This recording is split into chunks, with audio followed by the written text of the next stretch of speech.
I'm here with Antonio of All for Metal to talk about Gods of Metal out August 23rd on RPM.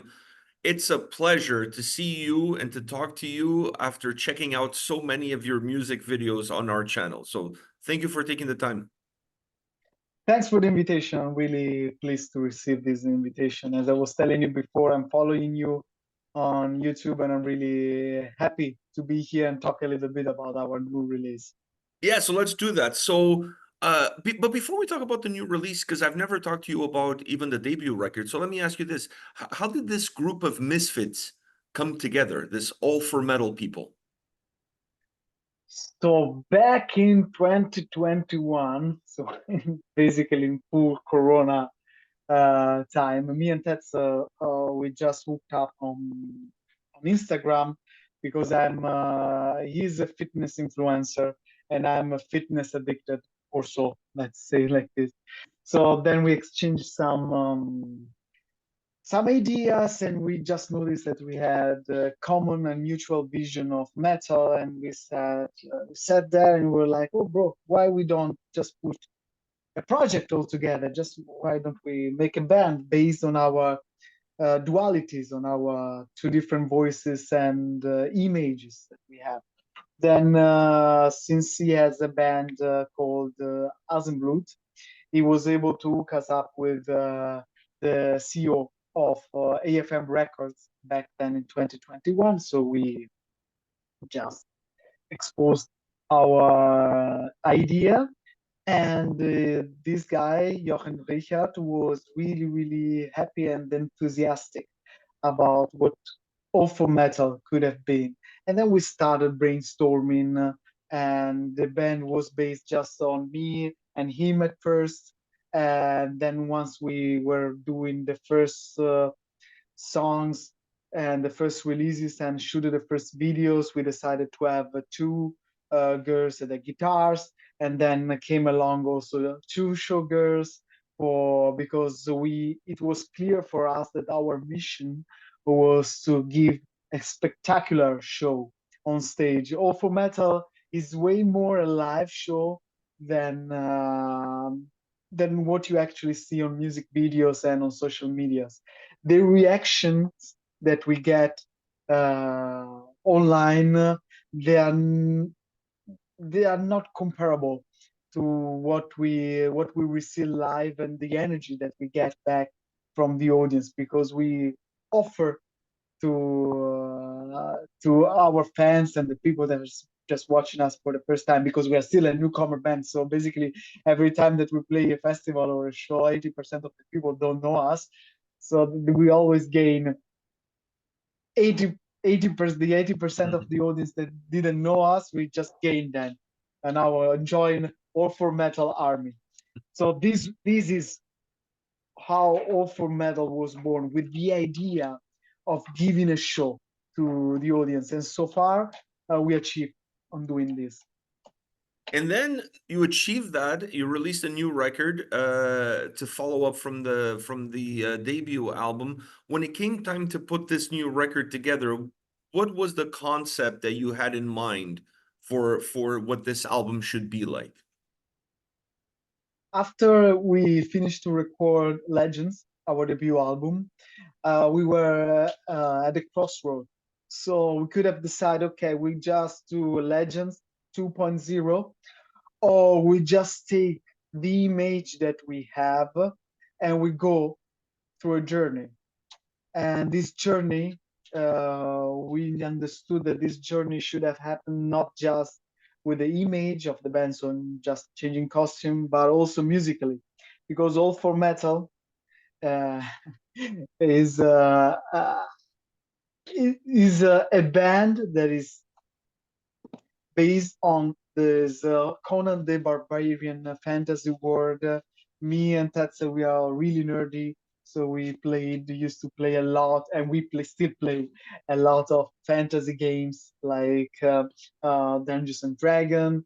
I'm in love with Dark Alliance, Baldur's Gate, Skyrim, World of Warcraft, Warhammer, all these image. And then so we decided, so All for Metal is gonna go on a journey, and this journey brought us on a far eastern land. So that's why we decided, okay, for this album we are gonna have Asian influences. That also what we're gonna release, because we last week we were shooting two music videos. The focus track of the album, Year of the Dragon, and the ballad, which is gonna be released in a couple of weeks. These what I was saying. There are so many things. So we were shooting these new videos, and this world that we are creating it's not like it's all for metal going to Japan or to China. Is still our fantasy world. So our fantasy world is not limited in what is the Western culture of medieval, but we also go through to this Asian world, and we created our fantasy world also there.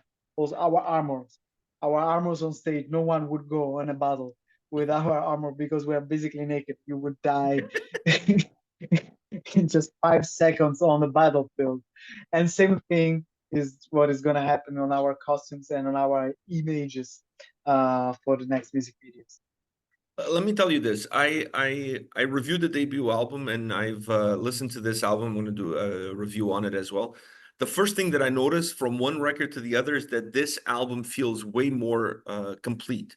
It feels like a record. The debut album had a little bit of a compilation style approach to it, where the songs are more individualistic.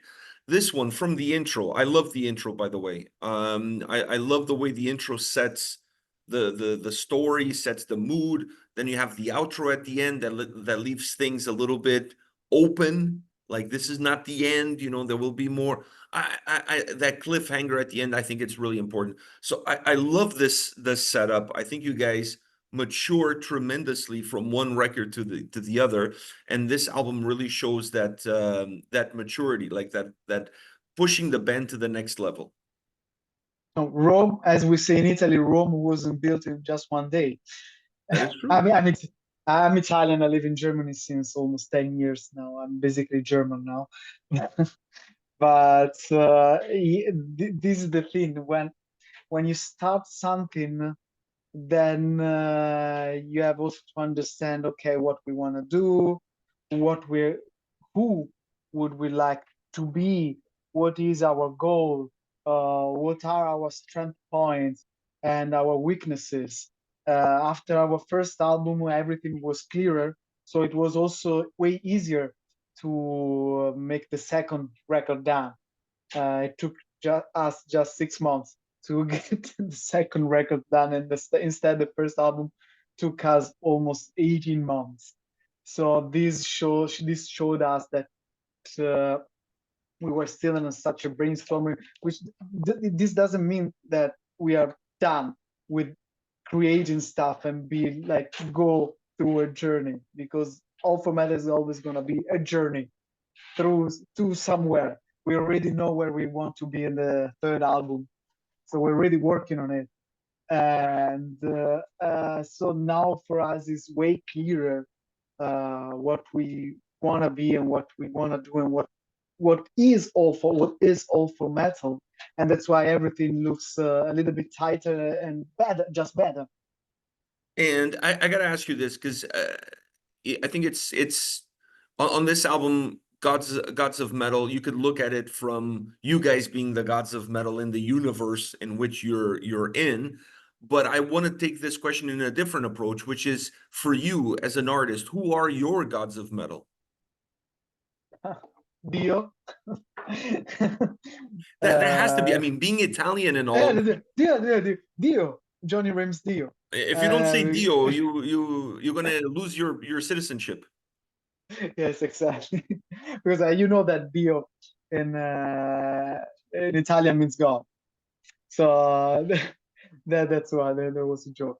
But for me, my gods of metal actually are more like rock and roll gods. Steven Tyler for sure. Uh, mm, um, oh my God, Axl Roses. There's Tobias Summit, of course, as a metal god. I have the um, oh my God, I'm a little bit dizzy. Why I don't remember names now? The singer of Manowar, of course. I have it here. You guys have a little bit of Uh, a Manowar vibe going on too, I must say. there's definitely just a little bit, but no, I have to Even with the costumes. add the call. Yeah, I mean, we took a lot from Manowar and we make it uh Your own. uh ours. Yeah, like more Yeah, modern. a But more modern look. Yeah. And by the way, I think Dio, if I'm not mistaken, I think he had some Italian heritage. yes, that's why that the Yeah. name is Italian. Wait a second, because now this it became personal. Why I don't remember names anymore? So because this is the what name? Erica Adams. So, Eric, of course. That was really bothering you. Eric Adams. Yeah, that was really, really bothering me that I wasn't remember his name because I'm basically worshiping him every day. And now where I'm finding myself in an interview where I have to say just one name and then I don't remember the name. I'm digging more and more into Manowar, and every time that I listen to them, I'm like, why these guys? They should have been at the Olympus of metal bands literally like Metallica, like Iron Maiden, like they should be this big, like also known in the pop industry, because I find them with just the best metal band ever existed. They have these heavy riffs, super melodic voice, Eric, super melodic musical parts, and Eric's voice is just he can do whatever he wants. He can basically. I mean, we are trying to give an homage as all for metal to Manowar, but me and Tetzel, no, we together we are not even able to do as good as Eric Adams is doing with Manowar because is able to do this rough and deep voice and sing as high as an angel, and and me and Tetzel together maybe together we are comparable to what he does in Manowar. He needs two to do the job of one. That's how that's how I see it. And speaking of Manowar, I thought another piece of this new record, Gods of Metal, that to me tied into Manowar was the narrator. The way you guys set up the narrator, it kind of reminded me of a song like Defender by Manowar. So there's a lot of comparisons. I think just that you guys have a new fresh outlook. And I don't think you guys take yourselves as seriously as Manowar does, which is a good thing because you guys look like you're having a great time. When I watch one of your music videos, it's all smiles. Everybody's enjoying themselves. Everybody's having the time of their lives. So let me ask you that: when you guys go in the studio and it's time to record, is that the vibe? Are you guys all a bunch of friends and you guys just really enjoying yourselves? I mean, there's always like from outside you always see the tip of the iceberg. There's a lot under the surface, and as I always say, all for metal there's a fine line of being really a good band or ridiculous in what we do because we play. I'm not hiding it. We are super cliche, and I'm enjoying it. I'm having so much fun playing this cliche, but then it has to be done in a certain way because backstage we need to be prepared. When we go in studio, we need to be serious. We need to take the stuff on a professional level. But then on the same side, it has to look good outside and rock and roll and really having fun. And as you said, not taking ourselves seriously because we are not playing, we are almost playing roles. but when we are in studio, we are really focusing on what we are doing. I mean, I've studied professional music and I'm worked in a lot of professional productions here in Germany, but also in London. Uh, so I know what I'm doing. I know what I'm doing on stage. I know how to train myself before I go in studio to record and when I prepare a live show. Because if I would just imagine, I don't know if you have seen us on live on stage, No, but I then haven't. so imagine if you are like this cliche band, awful metal, like wow, wow, they are, mm, but they are almost naked on stage, but they are chubby, so they look a little bit weird, and they sing, but they sing and play, but they are not actually on point. What's the result out of it? It's yeah, ridiculous.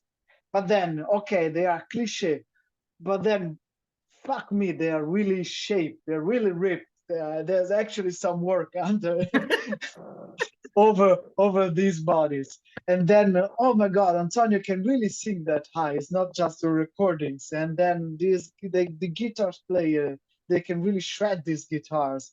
So this has completely another level. So even if you're not digging into cliches, but then you can still say, okay, it's a cliche, but it's so much fun and it's also well played. It's a really good production. So it's a production for everyone. I think I got it. You guys are the result of a blend of Spinal Tap and Manowar. Ah, You yeah, know, you have the cliches and the fun stuff of Spinal Tap, but you play and you take your craft serious like Manowar. yeah. We were watching Spinal Tap when we were on tour with Lordi because you know you have so much time when you're in a nightline and then you got the television. And yes, definitely, Great definitely. movie, man. Spinal Tap is hilarious. It's the best. I mean, just one story. We were at the end of the tour with Lordi, with mighty Lordi, and as the last show was the 38th show in a row in spring, so we had to play. We played a small festival in the middle of nowhere in Germany, and it was raining, so there weren't a lot of people. So after I've done my work as a singer and as also a leader of the band. So I was settling everything. I was almost ready for the show. It was 2 hours before the show, and I done everything. And I swear, Pedro, I didn't have a drop of alcohol for this whole time because I wanted to keep my level as a performer as high as possible. Then I thought, okay, it's the last show. I'm gonna allow myself to have a drink and and they started with Jack Daniels, but then it went really from 0 to 100 in half an hour, so much that I don't remember what I was doing on stage. For me, it was like a travel machine. You know, when you're like, you remember a point, and then I had like there's a travel machine, time machine, black the switch, flash forward. I found myself puking out of the night liner the morning after. So this was the most Spinal Tap and rock and roll part of my entire metal career so far. But I swear was one and last time because it was a little bit terrible, not just for me but also for all the people from the production. But I was forgiven also because it was the first time and I was really serious for the whole tour. Well, you learn your lesson. You're not going to do it again. No, You're not going to do it again. Was this album because of the concept behind it? Because it's the second record on a new label. I mean, there's a lot of moving pieces. Did that put extra pressure on you vocally to take it up a notch? what I wanted to do for this new album was I wanted to sing not higher but with more power. and I was training. I always train myself, and I try to get always the best out of me day by day, to improve myself, to get better. And this was my main focus for the second album, to just give myself a little bit more room where I can express myself at best. And I was a little bit stressed, but I'm really happy for the final result. I mean, for my musical taste, for my not musical taste, for my technical taste, I think that I stepped forward a couple of steps compared to the to our debut album, which makes me happy. But then you have to tell me, do you think that I that thought you were was phenomenal. I thought okay? everything about this album is better than the debut record. The design of the album, the song structure is better on this record. I told you, I love the intro, I love the outro. You know, you normally don't talk when you talk about a record, an intro and an outro, who cares? No, for this album, I thought they were really important to set up the concept. So the design is better. The sound on this album is better. I would have liked to see the guitars a little bit heavier, but the sound is better. And the vocal performance, you're both of you, but especially you with the clean vocals and taking it a step higher and stuff, I thought phenomenal, phenomenal work. Like you guys really took everything that you did right, and to quote Spinal Tap, you turned it all the way to 11. Yeah, exactly. Thank you very much. Thank you very much. Makes me It's happy. you guys really did a phenomenal job with Gods of Metal. Really, like I think this album it surpassed all my expectations. I know what you're saying with the cliches and everything, but this record to me showcases how talented you guys are. The cliches are there, but if you're willing to look beyond the cliche, you see how good the artists are when you put a record like this together. Thank you very much. And One we last hope to continue. one last question for you. You walk into a karaoke bar and you got to pick a song to sing, not metal, not a metal song. What is your go-to karaoke bar song? What's love got to do with it? What's love? It's a second-hand emotion. Tina Turner. Wow. Yeah, I mean, I always do a really not a good impression, but a good rock version of a Tina Turner song. You're simply the best. Do, do, do. Yeah. Better than all the rest. Ooh, I love the vibe. I love the vibe. Maybe for a future All for Metal, you guys put a Tina Turner cover. Oh yes, that would be great. Yeah, why not? Oh, you could Now put the, I we have have an actually a idea. surprise for Christmas. I have an idea for you guys. If you're gonna do a Tina Turner cover, do the Mad Max song because the Mad Max guys kind of look a little bit like All for Metal. You know what I'm saying? Okay. Ah, yeah, yeah, yeah, yeah, yeah, yeah. So like I think it was called the Thunderdome. So Thunderdome. if you do the Mad Max song, it ties in with the whole concept of All for Metal. Yeah, that would be this is a great idea. Yes, So I if have you to do test that, it out. I just give me some props. Just say thanks to Pedro for the idea. Okay, okay, I will, I will. Antonio, thank you very much for your time, man. It was an absolute pleasure to talk to you. All the best with this release on August 23rd on RPM. You guys kick ass. I love watching your videos. I love listening to your music. I hope to see you live very soon. Yeah. Where are you from? Toronto, Canada. Maybe next year. We're working on it. I'm hoping so. I'm keeping my fingers crossed. Yeah. Thanks again for the No, invitation thank you. and support us, share our videos and music, and we'll be in Canada really soon. I hope so. I hope so. All the best, man. All for metal. Take care, man. Bye.